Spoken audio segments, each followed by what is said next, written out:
Tragedia sul lavoro questa mattina ad Osson di Casier nel Trevigiano, vittima un operaio veneziano di 54 anni, rimasto incastrato in un macchinario per la lavorazione del legno.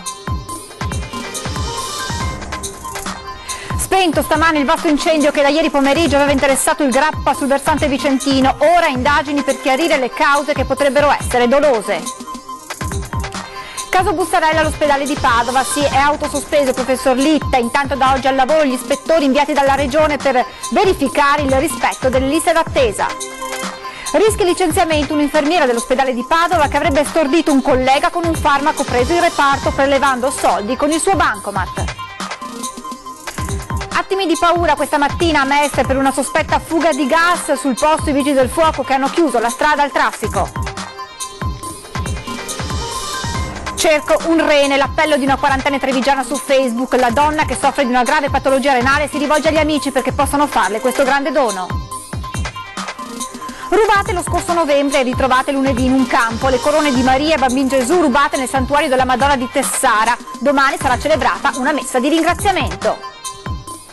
Buongiorno e ben ritrovati con la prima edizione dei telegiornali di Antenna 3, in apertura la cronaca con un incidente mortale accaduto questa mattina in un'azienda del Trevigiano ad Osson di Casier, vittima un operaio veneziano di 54 anni che è rimasto incastrato in un macchinario. Un operaio di 54 anni ha perso la vita questa mattina poco dopo le 8 mentre lavorava in un'azienda della zona industriale di Osson di Casier. La tragedia in via Albigonzo alla ditta Zanutta. Il dipendente, un italiano residente nel veneziano, stava lavorando a una macchina trafilatrice del legno.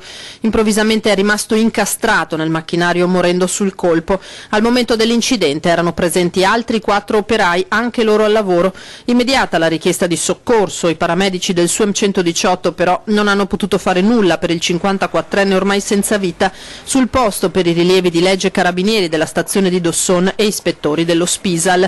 Le generalità della vittima non sono ancora state rese note. Dall'inizio dell'anno si tratta del primo infortunio mortale, ma della seconda tragedia sul lavoro. Il 10 gennaio alla BFR di Cessalto aveva perso la vita un quarantenne di San Stino di Livenza, padre di 2 bambine, Simone Nicolini, stroncato da un malore, probabilmente un infarto, mentre lavorava a una pressa. Ed ora ci colleghiamo con Barbara Todesco per tutti gli aggiornamenti sul vasto incendio che da ieri pomeriggio ha interessato i boschi sul Monte Grappa, sul versante vicentino. Buongiorno Barbara, a te la linea. Sì, buongiorno. L'incendio è stato spento da poco qui sulle pendici della Grappa, siamo in Valle Santa Felicita, in territorio comunale di Romano De Zelino, impegnati fin dal tardo pomeriggio di ieri moltissimi volontari dell'antincendio boschivo, ma anche vigili del fuoco, la protezione civile, i forestali, polizia locale e carabinieri. Durante la notte si è cercato di contenere le fiamme mentre le operazioni di spegnimento sono potute iniziare solamente in mattinata, poco dopo le 8, grazie all'intervento anche dell'elicottero proprio intervenuto da Venezia e che con una cinquantina di getti d'acqua è riuscito proprio a spegnere le fiamme. Si parla di circa una decina di ettari, in prevalenza sterpaglie, fortunatamente non moltissime piante, però le fiamme sono arrivate nella notte ad avvicinare anche ad una cinquantina di metri in un'abitazione. Si tratta di una delle seconde case che sono presenti sulla Grappa, per cui insomma i volontari sono stati proprio impegnati per cercare di contenere il più possibile le fiamme fino all'arrivo questa mattina, come dicevamo, dell'elicottero. L'origine dell'incendio pare essere doloso, una cosa ovviamente preoccupa l'amministrazione comunale di Romano De Zelino perché non si riesce a comprendere ovviamente quali motivi dovrebbero esserci per appiccare le fiamme in questa zona. Per il momento però diciamo che è tutto sotto controllo, si attende di verificare che non vi siano ulteriori focolai, ma da Romano De Zelino per il momento è tutto, io vi restituisco la linea. Grazie e buon lavoro. Ed ora torniamo a parlare del caso delle bustarelle all'ospedale di Padova, autosospensione per il luminare di ginecologia coinvolto. Intanto da oggi al lavoro nell'azienda ospedaliera gli ispettori inviati dalla Regione che passeranno al setaccio il rispetto delle liste d'attesa per gli interventi. Ispettori in azione all'ospedale di Padova dopo lo scandalo delle bustarelle salta liste d'attesa portato alla luce dalla trasmissione Petrolio. Nell'occhio del ciclone Pietro Litta, primario del centro di ginecologia endoscopica dell'azienda e docente universitario. Il professore si è autosospeso dall'incarico con una lettera inviata al direttore generale dell'azienda Luciano Flor e già ratificata sulla base della relazione del Comitato dei Garanti. Tornerà invece a lavorare regolarmente la collega coinvolta. Intanto in azienda prende avvio l'attività ispettiva voluta dal presidente della regione Luca Zaia. La squadra dovrebbe passare al setaccio gli interventi chirurgici degli ultimi 2 anni, in particolare quelli compiuti da professionisti che visitano in strutture private per verificare il rispetto delle liste d'attesa. Restiamo in ospedale a Padova dove un'infermiera avrebbe stordito un collega utilizzando un farmaco prelevato in reparto e poi avrebbe utilizzato il suo bancomat per dei prelievi. La donna ora rischia il licenziamento. Ha addormentato il collega con un sonnifero e l'ha derubato. Serata dal finale amaro per un infermiere dell'ospedale di Padova. Una collega l'avrebbe invitato a casa per un drink dopo cena, ma secondo la denuncia della vittima la donna l'avrebbe prima stordito con un farmaco, quindi gli avrebbe sfilato il bancomat dal portafoglio effettuando un prelievo di 250 euro. L'uomo al mattino dopo, tornato al lavoro, ha denunciato il fatto. Ora la donna rischia il licenziamento per peculato se sarà provato che il farmaco utilizzato l'ha preso, ovviamente di nascosto, dal reparto in cui lavora. Dall'ospedale ci spostiamo in stazione, sempre a Padova, perché sono già tornati in libertà gli spacciatori che avevano prima insultato e poi aggredito un professionista italiano nella zona della stazione. L'uomo aveva rifiutato la droga, allibiti i cittadini. Mercoledì a mezzogiorno hanno minacciato e aggredito un professionista italiano in piazzale Stazione. 3 giorni dopo hanno lasciato il carcere 2 palazzi. Sono liberi in attesa del processo fissato per l'8 febbraio i 2 tunisini arrestati dai carabinieri. Se lo aspettava lo stesso professionista, se lo aspettavano i cittadini. Quest'uomo ha assistito alla scena. Purtroppo abbiamo leggi che permettono che succeda questo. Non hanno più timore. Io passavo di là, fatalità, e ho visto anche quando la commessa del bar o chiunque sia ha fatto intervenire, ha detto guardi chiamo la polizia o i carabinieri, non si indimoriscono più perché alla fine vanno in questura, 2 ore riescono di nuovo. Amareggiata anche questa donna che con il marito si è trasferita da poco a Padova da Milano. È meglio che non ne parliamo perché realmente non è una cosa bella per noi, perché adesso venire qua anche a Padova, guardi noi abitavamo a Milano fino a qualche anno fa. Lì c'è di tutto, ma però qui a Padova guardi che non pensavo una cosa del genere. Una zona che fa paura questa, aggiunge. Bisogna stare attenti quando si cammina perché io mi sono trovata delle persone di dietro che non è una cosa bella. Comunque vabbè che tutto il mondo è paese, però. Amarezza e disillusione tra i cittadini. Che dire? Non ci sono parole, cioè siamo in un mondo dove tutto è difficile, cioè, sembra che certe cose debbano andare per forza così. La questione delle leggi italiane che vanno rivisitate, bisogna cambiare tutto il sistema. Il pericolo di infiltrazioni delle cosche calabresi della 'ndrangheta in Veneto dopo l'operazione della DIA è un rischio reale, lo conferma anche il deputato Alessandro Naccarato che fa parte della Commissione Antimafia alla Camera dei Deputati. Dopo l'operazione della Direzione Investigativa Antimafia che ha portato all'arresto di 16 persone e alla scoperta di un giro di denaro riciclato per acquistare droga e armi, il pericolo è ora che la criminalità organizzata cerchi sempre di più di infiltrarsi nell'economia del Veneto. L'onorevole Naccarato è uno studioso del fenomeno. Serve la consapevolezza dell'esistenza del fenomeno, cosa che fino a qualche anno fa purtroppo è stata negata, sottovalutata, adesso invece mi pare che anche grazie a queste inchieste la consapevolezza finalmente ci sia. Un'operazione che però è servita per rendere consapevole ancora di più opinione pubblica e forze dell'ordine del fatto che il pericolo è reale, ora bisogna difendersi. Un'operazione molto importante che conferma la presenza e l'attività dell''ndrangheta in provincia di Padova, in Veneto in generale, e che dimostra anche il livello di attenzione elevato che ha l'autorità giudiziaria e la direzione investigativa antimafia sul Veneto. Altro passo necessario è quello di una maggiore attenzione sui canali finanziari, da sempre utilizzati dalle cosche per infiltrarsi nel tessuto locale,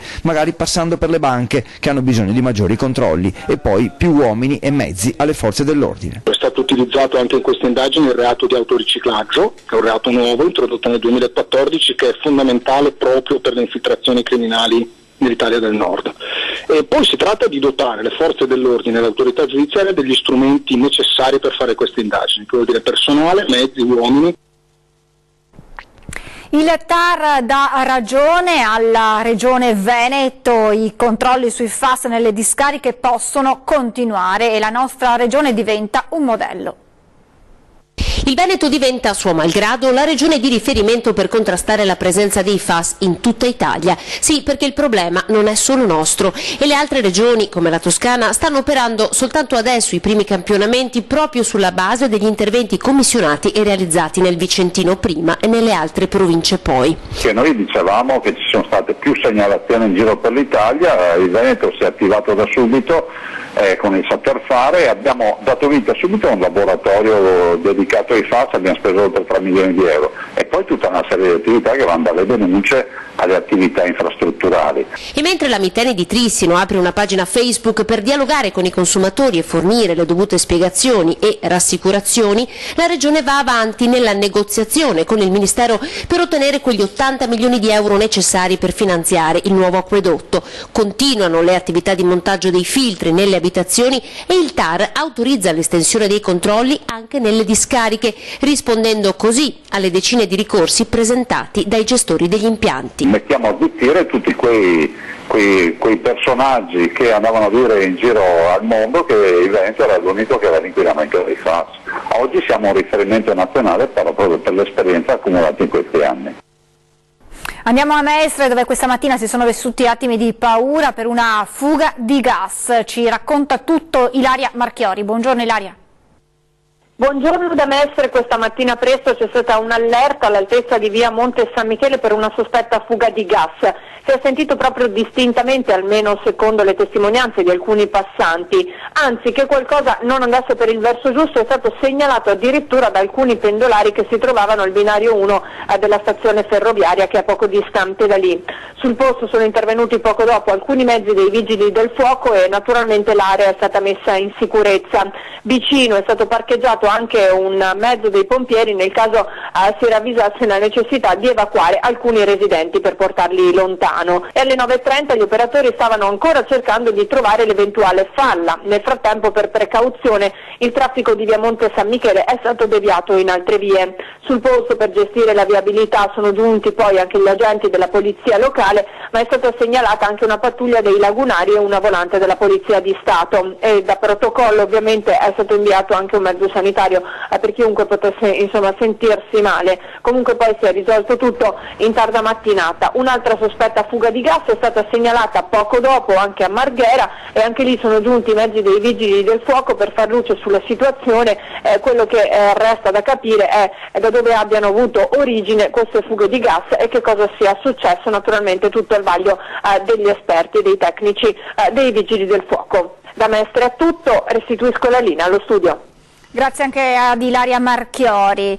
La rabbia dei vescovi del Triveneto per la cancellazione dei fondi alle scuole paritarie raggiunge l'apice dopo le parole di Monsignor Tessarollo. Ideologia bolscevica, dice, convinto che il mancato finanziamento sia opera del capogruppo Rosato. L'interessato però smentisce. Come è successo? Perché non c'è un finanziamento alla legge di stabilità alle scuole paritarie? È un fatto grave a cui bisogna porre rimedio. E mi dispiace che questo abbia messo in discussione una questione che invece va risolta. Ricordatevelo alle prossime elezioni e date un calcio a chi ci sta governando. Scriveva così qualche giorno fa in un suo sfogo sui social il vescovo di Chioggia Adriano Tessarollo, presidente ecclesiale della Commissione Triveneta per l'Educazione. Tema del contendere i mancati finanziamenti alle scuole paritarie, 50 milioni in Italia per 500.000 bambini, spariti dalla legge di stabilità, per quegli istituti d'infanzia che spesso sono là dove lo Stato non può arrivare. E i vescovi vescovi del Triveneto hanno fatto sentire forte la propria voce.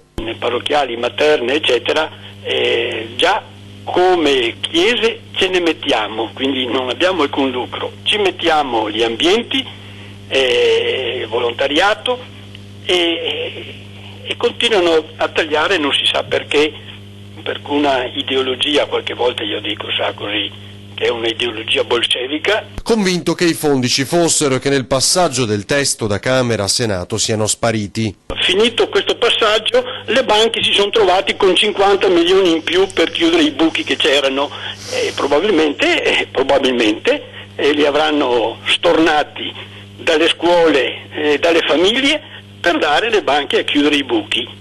Questa è l'impressione che si ha. Ma il capogruppo del PD, il cattolico Triestino Rosato, smentisce che sia opera sua. Quando la legge di bilancio è uscito dal Consiglio dei Ministri non aveva questa misura e non abbiamo trovato le risorse per inserirla.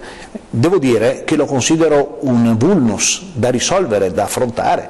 Per fortuna ci sono gli strumenti nel corso dell'anno e io penso che questa sia una cosa di quelle importanti da risolvere. Adesso ci fermiamo per qualche minuto di pubblicità, restate con noi, a tra poco.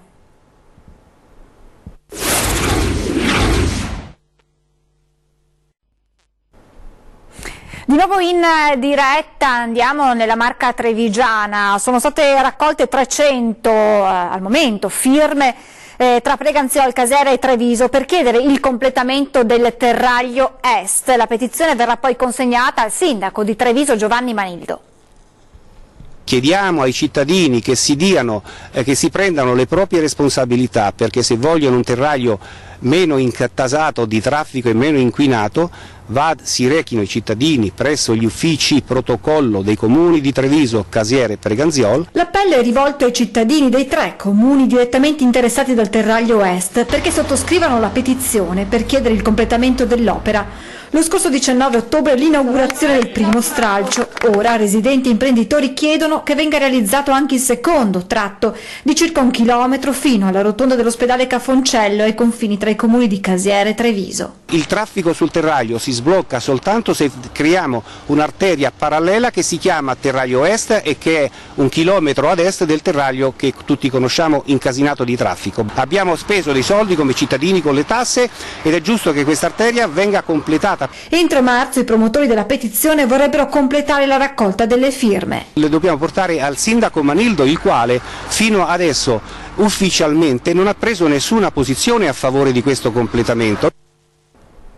Il Partito Democratico all'attacco della Giunta di Venezia sui metodi per contare e gestire i turisti durante il Carnevale. Sistemi troppo antiquati, secondo i democratici, che chiedono uno studio scientifico sui flussi. Al terzo carnevale della Giunta Brugnaro non è stato fatto ancora nulla per ridurre o reindirizzare i flussi turistici nella città storica. L'accusa arriva dal Partito Democratico.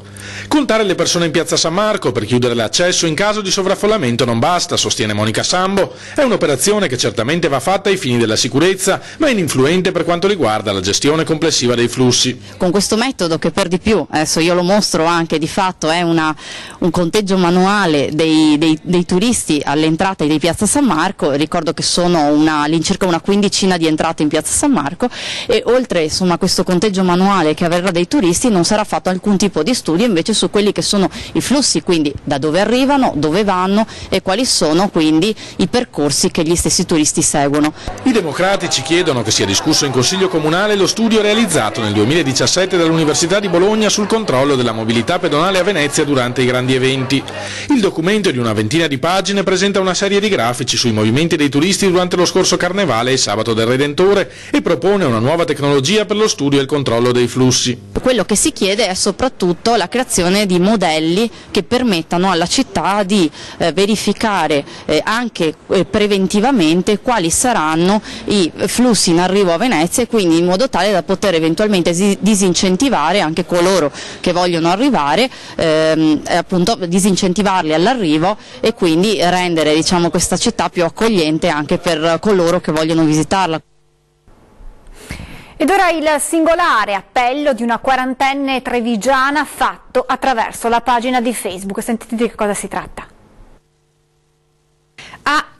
ho bisogno di un rene. Inizia così il post su Facebook di Gigliola Barlese, 40 anni, di Treviso. Una decisione sofferta, quella di affidarsi ai social network per la donna, presa dopo che negli ultimi mesi la sua insufficienza renale è peggiorata. Vivo solo con mezzo rene funzionante, racconta Gigliola. I dottori mi hanno consigliato il trapianto, ma l'iter per entrare nella lista d'attesa è lungo e anche una volta inserita ci sono pazienti in condizioni più gravi della mia. Gli stessi medici, continua la donna, mi hanno suggerito di rivolgermi ai miei amici, ma io che faccio parte di una onlus e che sono abituata a donare, non tanto a chiedere, mi sono sentita in difficoltà. Mi sarei sentita in imbarazzo a chiedere ai miei amici di persona, sapendo che loro stessi sarebbero stati in difficoltà nel darmi una risposta. E così ho preferito raccontare tutto su Facebook, anche per sensibilizzare sull'importanza delle donazioni di organi, perché si capisca che dono enorme si fa a chi ha bisogno.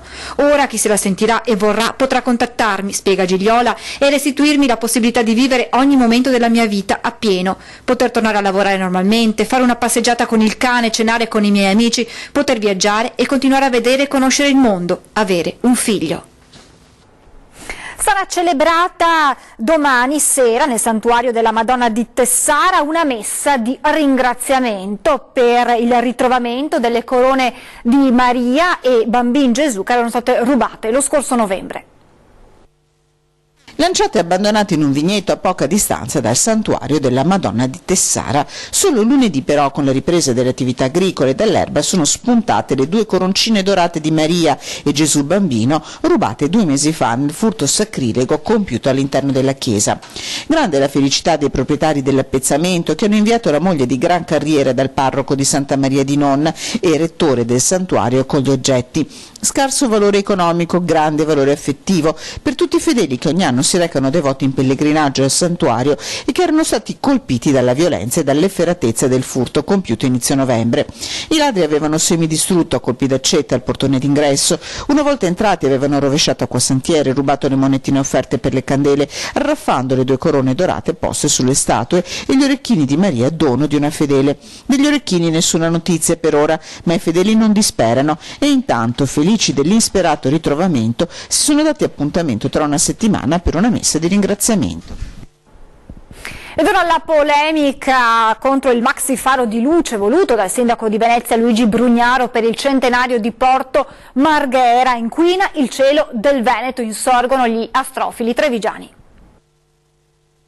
Senza dubbio spettacolare il fascio di luce Ramses II installato dal Comune di Venezia per il centenario di Porto Marghera, faraonico nel nome come nei fatti, non manca di suscitare le polemiche ben al di là dei confini veneziani. Con i suoi 12.000 metri d'altezza, l'enorme faro, visibile da mezzo Veneto, sta suscitando la rivolta, oltre che dei mestrini, anche degli astrofili della Marca. Nel vittoriese, Silvano Tocchet, presidente della locale associazione Astrofili, ha avviato una petizione che in pochi giorni ha già raccolto migliaia di sottoscrizioni. Io personalmente ho lanciato una raccolta di firme, una campagna di raccolta firme che è arrivata ad oltre 6.000, quasi 7.000 firme a questa mattina soltanto in 4 giorni. L'obiettivo è di mandare la petizione al sindaco Brugnaro e di far spegnere il faro. Un'installazione, quella dell'enorme faro, che secondo gli astrofili è sbagliata sotto tutti i punti di vista, ambientale ed economico, per l'inquinamento luminoso e non solo, lo spreco di energia, ma soprattutto, sostengono gli astrofili, in violazione della legge regionale 17 del 2009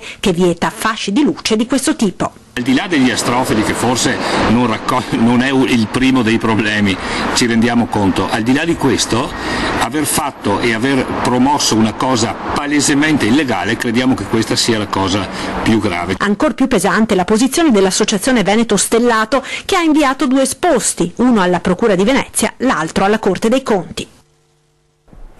In chiusura vi ricordiamo la nostra rubrica, lo dico ad antenna, per segnalarci problemi o disservizi che non riuscite a risolvere. Le vostre segnalazioni potete farle inviando un sms o WhatsApp al 351 17 55 340, scrivendo a redazione@antenna3.it o lasciando un messaggio alla segreteria telefonica allo 0422 02 30898. Per questa edizione è davvero tutto, vi ricordo gli appuntamenti con le edizioni serali a partire dalle 18:30, vi lascio le previsioni del tempo, grazie per essere con noi, buon proseguimento di giornata.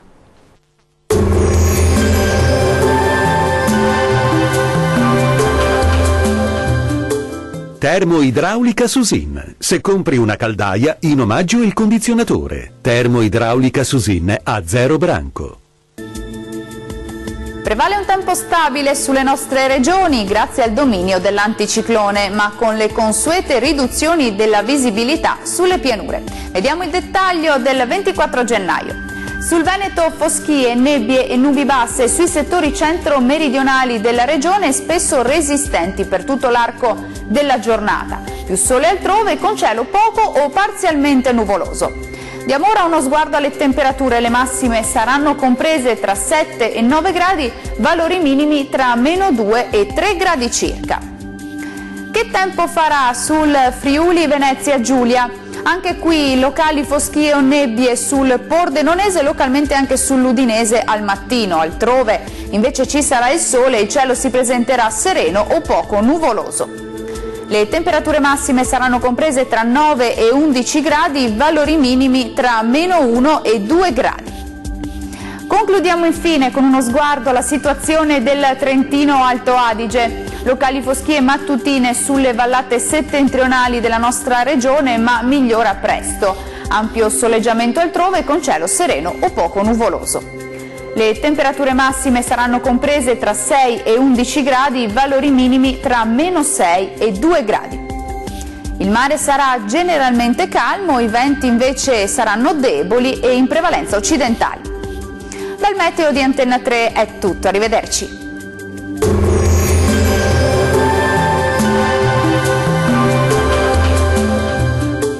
Termoidraulica Susin. Se compri una caldaia, in omaggio il condizionatore. Termoidraulica Susin a 0 branco.